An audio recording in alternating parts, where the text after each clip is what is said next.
When we think about change, when we think about innovation, when we think about work and life and moving, there is not any part that's not touched by digital, by technology.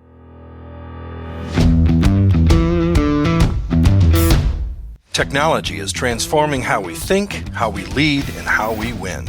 From InterVision, this is Status Go, the show helping IT leaders move beyond the status quo, master their craft, and propel their IT vision. Hello and welcome to Status Go. I'm your host, Jeff Tunn. You know, if I could sing, I'd regale you with a little David Bowie right now. You know the song Changes? Because that's what we're going to be talking about today. Change. After all, this entire podcast is dedicated to change and breaking out of the status quo. It's been said that most people hate change and that change is hard. Yet we are confronted with change constantly. As leaders, how do we help our teams and our stakeholders move through change? Today's guest is Vonda Page. Vonda is the founder of Radical Change, a company dedicated to helping IT leaders like you and me drive change. Welcome to Status Go, Vonda. Hey, Jeff, thank you so much. I am so happy to be speaking with you today. I'm excited to talk about changes. I love David Bowie. See, there you go. I think it's great that you sang that, Vonda. I just don't have the guts to do something like that. Plus, I'd be horrible, and all of our listeners would drop off.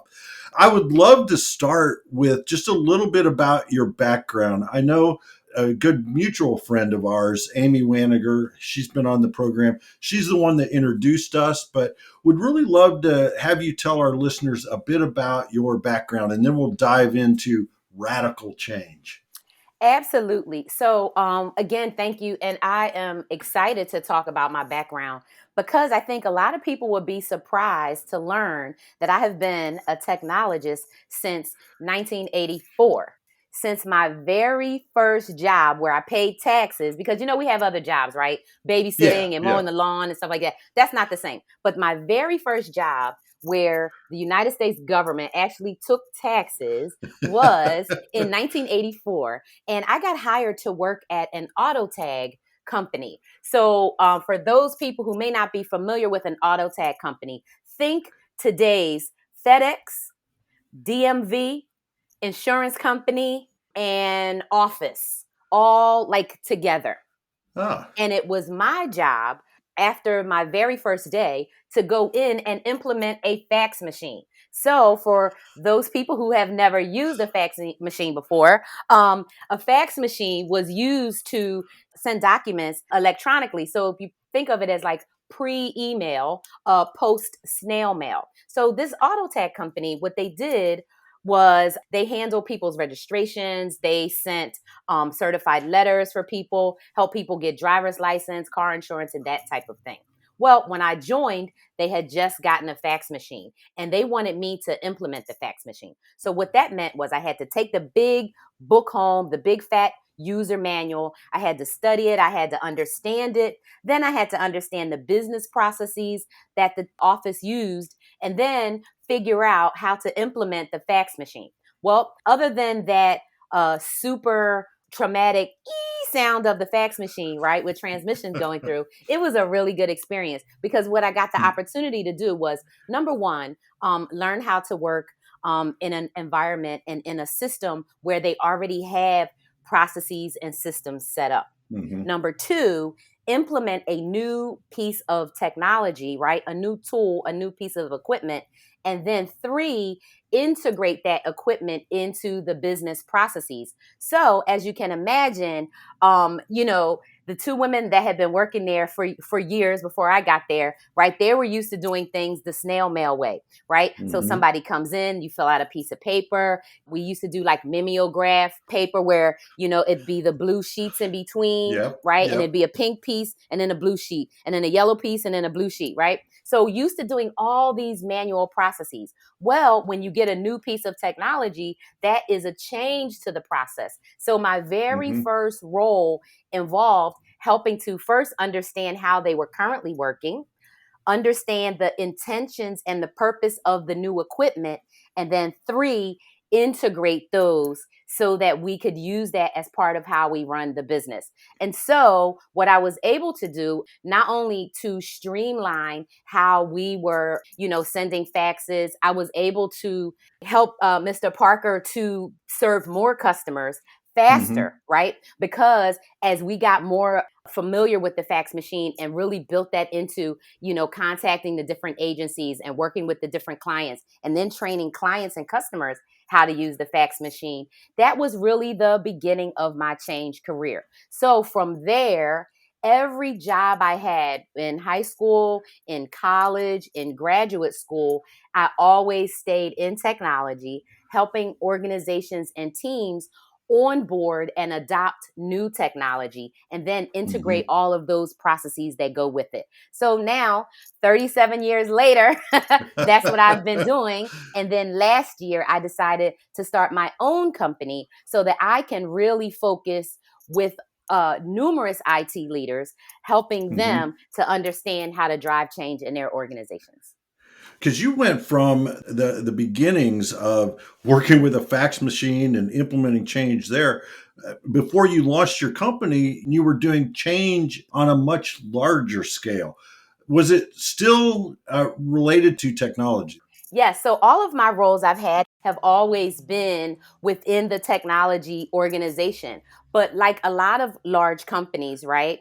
You have your technology group as the service to Mm-hmm. the rest of the organization. So even though I may be working on the technology end, whether we're talking about, enterprise resource systems or updating cybersecurity protocols or communicating to people around different data privacy concerns, there's always been that tie in with technology to the business because actually tech is everything, right? And really, Yeah. what can Yeah. we run? What team or department in any organization, institution can we run without technology? And so the difference in those larger organizations are you have strategies and roadmaps that tie to particular goals and functions, whether you're talking about Nike or Dow or anywhere I've ever worked, Mm-hmm. right? It's all the same. And it's just really different in terms of how each individual company thinks through their technology and whether it's Yeah. led through the technology org or through the different arms or verticals of the business. Well, let's start talking about change. And I want to start with a couple of maybe some definitions because, Vonda, I know I've done some reading of some of the things that you've put out on social media as well as our prior conversations. And you talk about digital change and radical change. Could you give us an idea of, let's start with digital change. What describe that to our audience? Yeah. So I love talking about digital change because one of the main things for people to understand is that we are in a digital age and this digital age is never going to be reversed. And so when we think about change, when we think about innovation, when we think about work and life and moving, there is not any part that's not touched by digital, by Mhm. technology, right? Even if you think about some of the less technical type of jobs, for example, like landscaping. And I think of that one because I had to switch landscapers recently. And so when I saw the landscapers doing my neighbors, I ran outside and they have all of this equipment, right? That tells them, because I live in Oregon. And so, it rains. This is our winter basically, right? So it pretty much Mhm. now rains from November to about February all the time. But in order for them to keep up with the work that they need to do, they have to rely on a lot of digital technology, including the weather and barometer and all these other things, right, to do their work. So Mhm. I'm trying to help people grasp that change is digital because there isn't anything that we're doing or that we're engaged in that's not touched, impacted by, or a part of some digital ecosystem, some Mhm. technical ecosystem. And so when we think about change, we not only have to think about it from the standpoint of how it impacts individual people, but within how technology interacts and how they interact with it. So, because I've been a technologist my entire career and I've worked with highly technical, architects and engineers and different people, what I've found is over the years and over time, what happens is people get so focused in on the technology and how it works that they Mhm. forget the impact on people. So I Yeah. believe that you have to put the two together. You have to put digital and change together. Yeah. So we all know the industry buzzword of digital transformation. Is digital change the same thing as digital transformation, or is it a part of digital transformation? So I think the way to think about it and how I like to help people understand it is like this. The term digital transformation is being used in a couple of ways. And I think it's, if you think of it as a bigger ball of a term. So when Hmm. I talk about digital transformation, under it, I use three categories. The first category is what I call transition management. So that's when an organization, a team, or its people need to manage some sort of transition. Now, Hmm. any transition in an organization is going to have a technical component. You can't move to a new department or take on a new project or do anything without technology. So that's one piece, right? Is the transition management. The second piece I call organizational change. Organizational change, or you may have heard the acronym OCM before, Organizational Hmm. Change Management. I'm sure you probably heard people Right. say that, Right. right? Organizational change management is where you're looking at the impact of change on the organization, right? Hmm. But not necessarily planning out the digital components. So the Hmm. third piece of digital transformation, I call technology adoption. So technology adoption is where you work with a group, team, organization, or individual to help them adopt or implement a new type of technology. Now, Hmm. when people are talking about digital transformation these days, a lot of times what they're talking about is also that transformation to a digital workplace. And Hmm. so that digital workplace conversation within the digital transformation construct is about organizations making that transition to hybrid or 100% work in a Hmm. fuller way. Because when the pandemic happened, right? Okay, a lot of offices and companies, especially big ones, had to shut down, say, okay, everybody go home and work. Okay, we did that. But the entire world wasn't ready, Hmm. right? Even in the Right. United Right. States, right? We were not ready to send 200 million people to work from their computers at home. Right. We weren't set up for that. And so, what that has caused is now it has caused companies to actually really have to look at their digital transformation strategy. And so, Hmm. within that digital transformation strategy are those pieces that I'm talking to you about, right? Transition, Gotcha. organizational change, and technology adoption. So they really fit into one ball, right? Or one Hmm. segment of stuff, but that's what that work is about. So you also talk about radical change. In Yes. fact, it's the name of your company, Yes. Radical Change.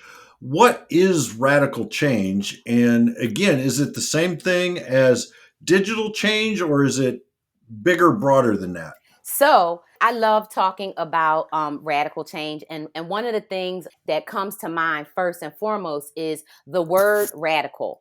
I bet if you ask most people what they think the definition of the word radical is, they might think, oh, out of this world. It is something amazing. It is something that is like off the beaten path, out of the chart. That is not Hmm. true. The word radical comes from the Latin word rooted or being rooted, and it's really around thoroughness and completeness. So, what I believe is that in order for change to occur, you have to get to the root of the issues and the root of the Uh, problems in order to drive change. And it's funny because I always have, in every work environment, every academic environment, like, undergrad and college and being in groups. And people always, would say that I'm very detailed or I ask a lot of questions because for me, the more questions I can ask and the more I can understand, it's much easier, right, to uncover what potential Mhm. solutions are, especially because I've been doing this work for like years and years. And it wasn't Yeah. until I would say maybe 2019 or so when I was really trying to put together and thinking how I want to brand my own company and what I'm doing, as I'm as doing my own thing. And I thought it's radical change because I get to the crux of the matter because I Mhm. dig deep. I'm thorough and I'm complete. And I know that was annoying for a lot of people over the years as I think about it. I mean, I can remember, I just had a vision. I was remembering when I worked in the utility business and we were getting ready to implement smart meter technology, right? And we were doing it Mhm. in small sections. It wasn't like, we were going to do the whole city at one time or something, right? And I remember asking some deep questions about how the meters were being read manually, right? So I could really understand what that change is between a manual reading of an electric meter and what the smart meter is going to look like. And I remember Yeah. one of my colleagues, JB, he said, "Man, you sure ask a lot of questions, but they're good questions because Yeah. this is what you need to know." And so when I think radical change, think of it from that standpoint, right? It's rooted in completeness and trying to be thorough to understand because you don't know where you're going if you don't know where you have been, right? And definitely where Yeah. you are True. right now. True. Yeah. So you've also developed, I think you call it a digital change leadership model that you use with your company, Radical Change. Can you talk us through what that digital change leadership model is? What's the overall framework behind it? Yes, I would love to. So I was a communications major, undergraduate and graduate, and I really am fascinated and I love communication. I love words. I love alliterations. And so I always try to relate things to something and give it a structure to help people understand. So when I was coming Mm-hmm. up with trying to get my domain and everything for my business, I couldn't find radical change just by itself, right? Because somebody had already purchased that obviously years ago. And so I was trying to think of, okay, how can I put my framework about what I'm doing as part of it? So I was talking to one of my advisors, I think, and we said, you know what, I'll call it Radical Change LLC because LLC, Lead, Learn, Change, is my framework. So what I believe is that you have to learn, lead, Mm-hmm. and change. So LLC. So the first piece around learning, that in my view is all about understanding who you are. Because I think if you're going to lead people to do a job of any type, whether it's a project, or something long term, it's really important to get to know yourself in the context in the beginning. So I came up with an acronym that I like to use for learn that I think helps people kind of start to set that process in motion. So I say that you want to learn your own individual bias. And I use bias Mm-hmm. as an acronym for your beliefs, your intentions, your attitudes, and your self view. Because we all grow up with a certain set of beliefs, right? Because we Mm-hmm. have a Mm-hmm. family, we have a school, we have a community, maybe we have a church or a synagogue or a mosque that we go to, we have teams, and we have friends. So we grow up with with certain beliefs. Now, as Mm-hmm. we get older, we can re-examine those beliefs and we might find, oh, maybe those beliefs don't necessarily align with how I want to work, how I want to live, or whatever. Perfect example. Maybe you grew up thinking that it was okay to eat Captain Crunch cereal for breakfast, 10 That's bowls my a day. favorite. Right, right, right. But then you went to the doctor because you were over 40 and the doctor said, "What you eating for breakfast, man?"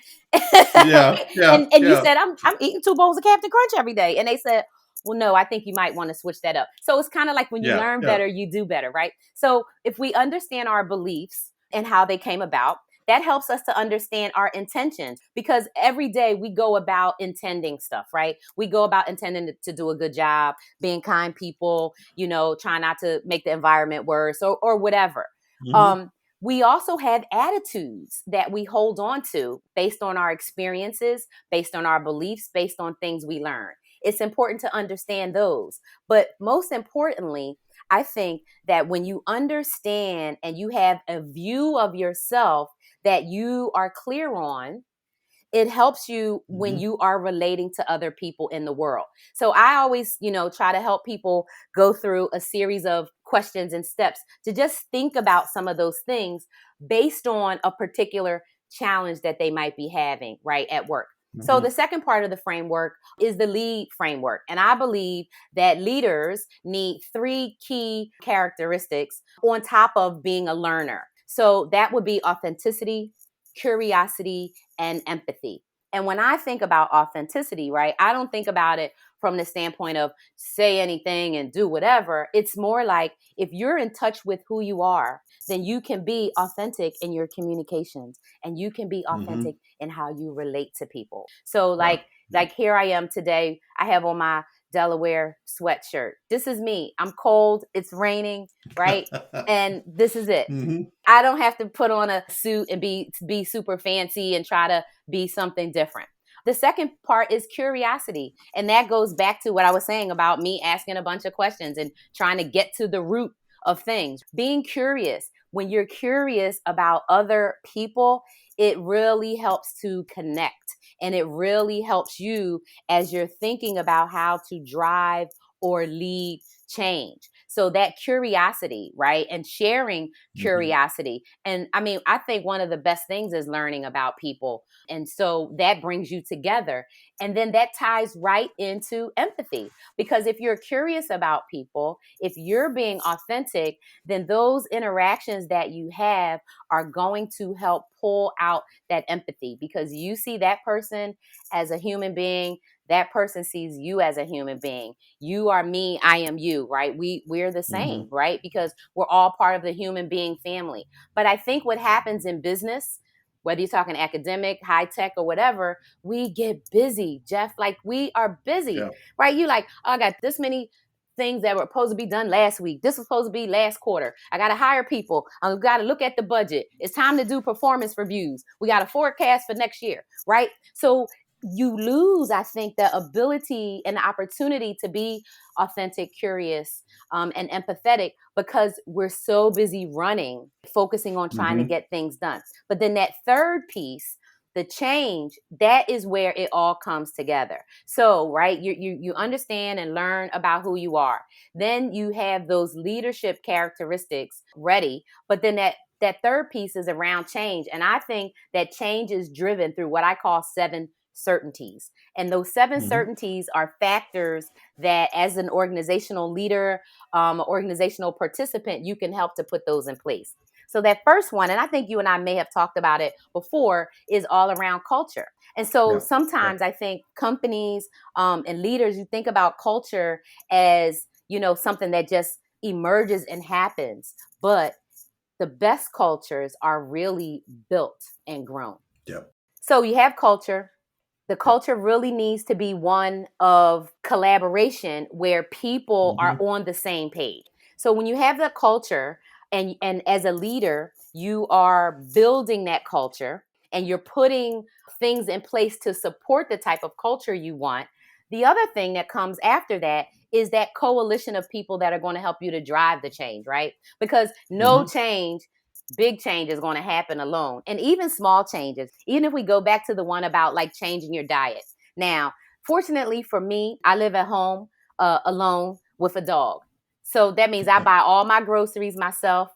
I pack all my cabinets with the stuff I want in them. But if I lived in a family with 5 people and I had 3 little kids, it would be much harder, right, to try to Yes. stick to certain types of diet when you have little kids at home.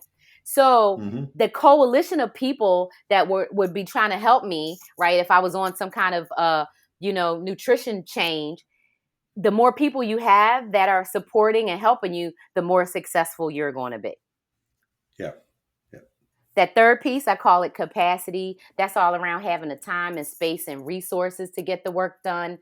That fourth piece is about the competence and do you actually have the skills and abilities to drive the change and putting those in place. That fifth piece is really conviction, because if you have the culture, the capacity, the competency, right, and the coalition of people, you say, hey, I have what I need now. you add some courage in there, right, for yourself and say, okay, we're going to make up our mind and get it done. And then that's your seventh one. And that is the commitment. Because sometimes how we start off saying, okay, I'm a change. I'm going to change my sleeping schedule. I'm going to change my eating habits. But you got to put that commitment in. And the commitment means you're diving in with 2 feet. So those are the three, the framework and how I, like to help people understand it. It's learn, lead, change. Learn through learning your bias. You lead through authenticity, curiosity, and empathy. And then change is more certain when you use those 7 C's. Yeah, I love those 7 C's. And I've noticed a couple of times you love those word games, right? Where it helps you remember them. So the 7 C's, the one that jumped out at me is conviction.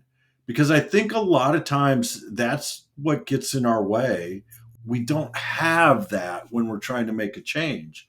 And I think if we understand that that's a requirement, we can, and I'm sure you work with your clients to help them build those 7 C's in themselves and in their teams, right? Yeah. Yeah. And I love the one conviction too, because I don't know how many people are hockey fans, but the winter always makes me think of hockey more because it's hockey season. But one of my favorite hockey players was the great one, right? And Wayne Gretzky. And he has a quote where he says that he doesn't skate to where the puck is. He skates to where the puck is going. So when I think like commitment, like I'm thinking, I can like literally picture Wayne Gretzky back in the day making, being convicted. And he's like, no, I know the puck is going over here. I see it. But being convicted and undaunted, right, in what you know. So I think about it. I always tell people, I had a conversation yesterday with a client. I was saying, you know how we talk about the go and no go decision?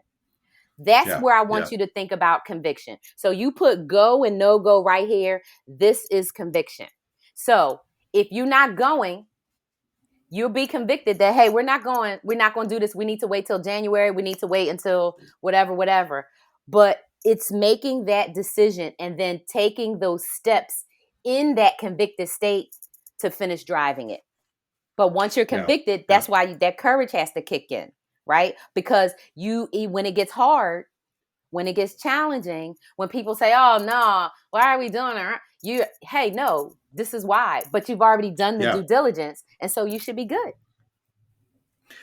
I'd like to talk about another thing that you're involved in before we wrap up, because I think it's also an important part of your work. And I think our listeners would enjoy hearing about. Talk to me about Living Corporate. What is that and what's involved in Living Corporate? So Living Corporate is a television and media network. It's a media network, a digital media network. It was founded by Zach Nunn a few years ago.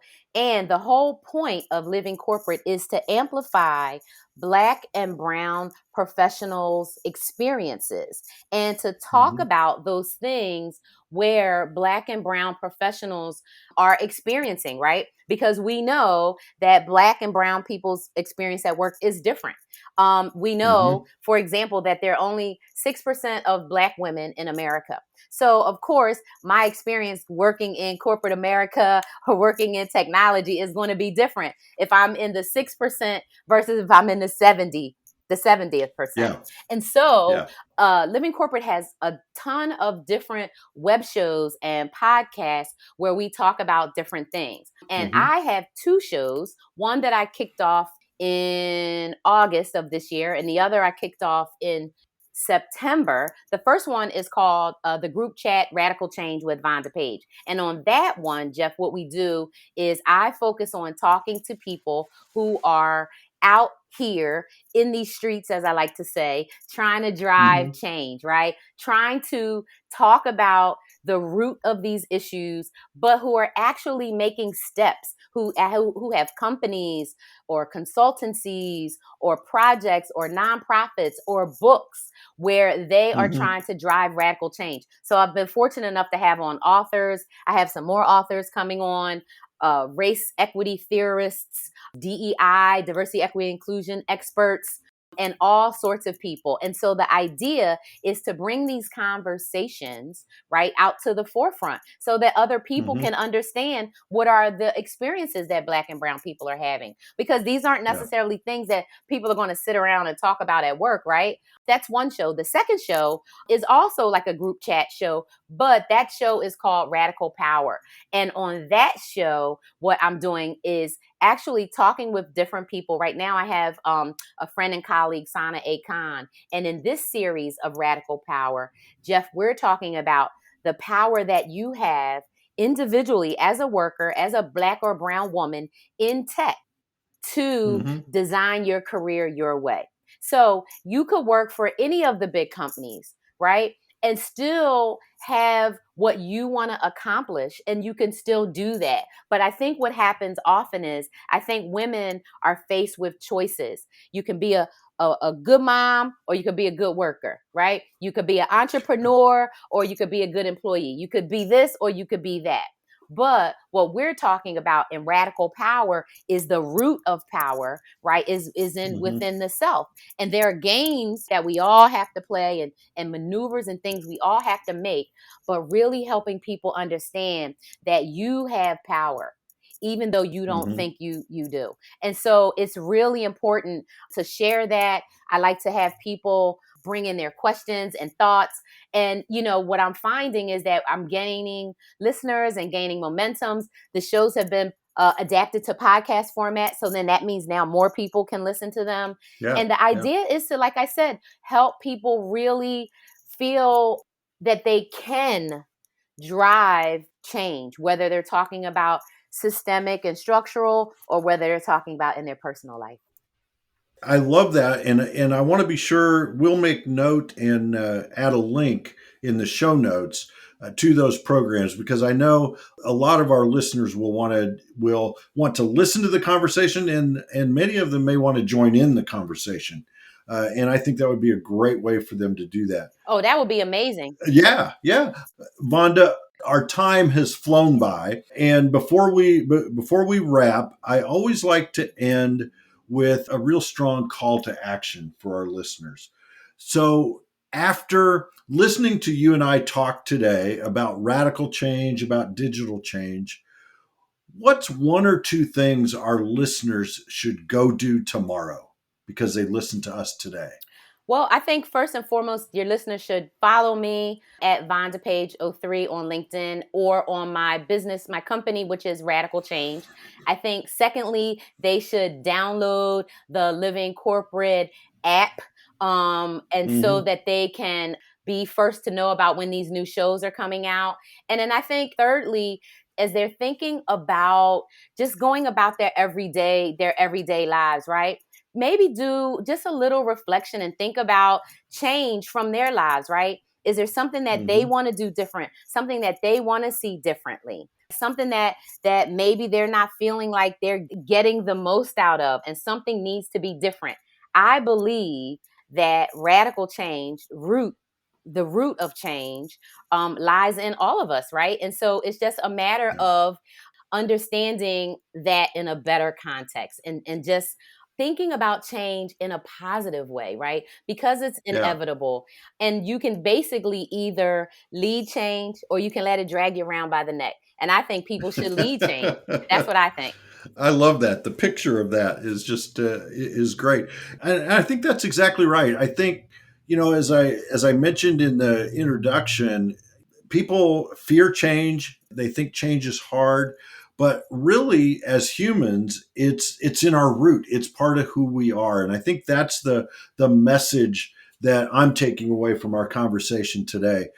Vonda, thank you so much for taking the time to join us on Status Go. I've enjoyed the conversation. I've enjoyed getting to know you, and I look forward to future conversations with you, because I know we're gonna stay connected and keep up on what each of us are doing. So, thank you so much, Vonda. Thank you. I really appreciate it, Jeff. Take care.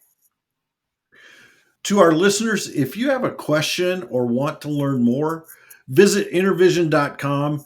The show notes will provide links, and we'll be sure to include links to Radical Change and Radical Power. as well as to Vonda's website and her LinkedIn profile. We'll also provide contact information. This is Jeff Tunn for Vonda Page. Thank you very much for listening. You've been listening to the Status Go podcast. You can subscribe on iTunes or get more information at intervision.com. If you'd like to contribute to the conversation, find Intervision on Facebook, LinkedIn, or Twitter. Thank you for listening. Until next time.